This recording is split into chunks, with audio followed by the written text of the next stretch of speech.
رات کی تاریکی ہر سو پھیلی ہوئی تھی۔ ٹھنڈی ہوا کے جھونکے درختوں کی شاخوں کو ہلکے ہلکے جھنجھوڑ رہے تھے۔ آسمان پر چاند کی مدھم سی روشنی نیچے زمین پر گرتی نظر آ رہی تھی۔ علی ایک نوجوان مسافر اپنے گھوڑے پر سوار سنسان راستے پر سفر کر رہا تھا۔ اس کے کپڑے گرد سے بھرے ہوئے تھے اور چہرے پر تھکن کے آثار نمایاں تھے۔ یہ راستہ خطرناک تھا۔ چور، لٹیرے اور وحشی جانور ہر طرف منڈلا رہے تھے۔ علی نے اپنی تلوار مضبوطی سے پکڑ رکھی تھی کیونکہ وہ جانتا تھا کسی بھی لمحے کوئی مصیبت اس پر آ پڑ سکتی ہے۔ اچانک اسے ایک کمزور سی آواز سنائی دی، بیٹا خدا کے لیے میری مدد کرو۔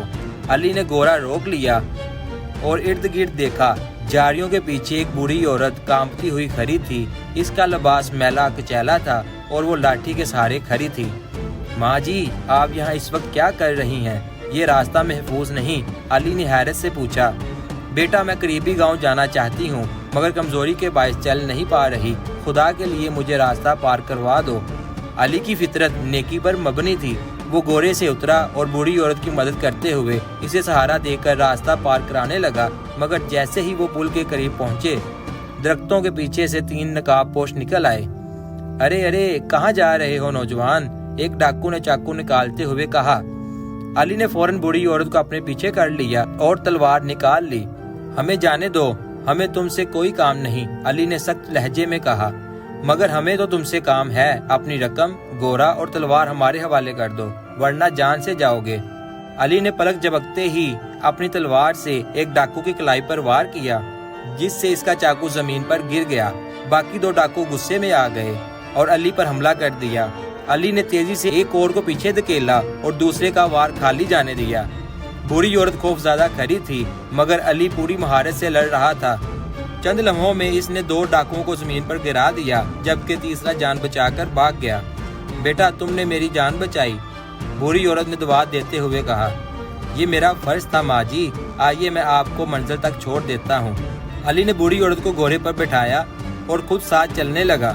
راستے میں وہ سوچ رہا تھا کہ یہ عورت کون ہے اور اتنی رات گئے یہاں کیا کر رہی ہے، مگر اس نے زیادہ سوالات نہ کیے۔ جب وہ گاؤں کے قریب پہنچے تو بوڑھی عورت نے کہا، بیٹا مجھے بس اس بڑے دروازے تک چھوڑ دو۔ علی نے جب نظر اٹھا کر دیکھا تو حیران رہ گیا۔ یہ کوئی عام گاؤں نہیں تھا بلکہ بادشاہ کا محل تھا۔ ماں جی آپ یہاں کیا کر رہی ہیں؟ علی نے تعجب سے پوچھا۔ بیٹا اندر آؤ، تمہیں سب کچھ معلوم ہو جائے گا۔ علی کے قدم جیسے زمین پر جم گئے تھے۔ محل کے دروازے پر پہرے دار کھڑے تھے مگر جیسے ہی بوڑھی عورت اندر داخل ہوئی وہ سب مؤدبانہ انداز میں جھک گئے۔ یہ سب کیا ہو رہا ہے؟ علی نے دل میں سوچا۔ بوڑھی عورت نے ایک ملازم کو بلایا اور کہا، بادشاہ کو خبر دو کہ ان کی ماں خیریت سے واپس آ گئی ہیں۔ علی کی آنکھیں حیرت سے پھٹ گئیں۔